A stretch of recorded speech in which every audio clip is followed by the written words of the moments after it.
Bugün senin yaşlıyım, onunla kurun doluyum. Bugün dünya iyilesin, aydan yere yolluyum.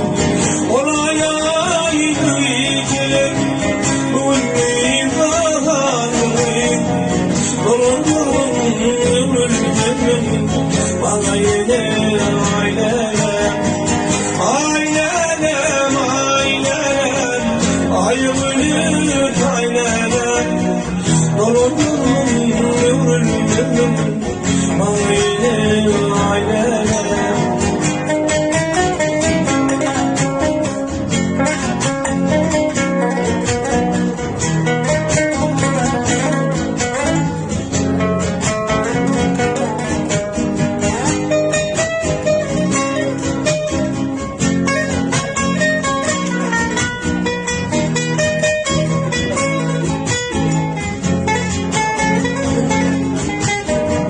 Bir tanem sarayım, inceledim uçanlarım.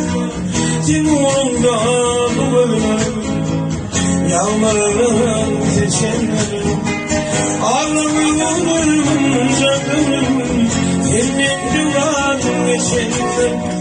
Dolundurun ömrümün, bana yine ailem.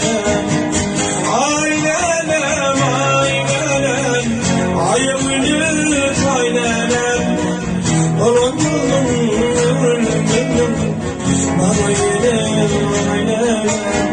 Ailem, ailem, ayımını kaynanam, dolundurun ömrümün, bana yine ailem.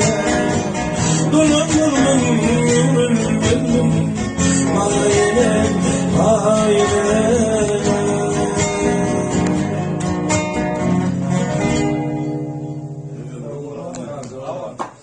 Şolaydı mesela.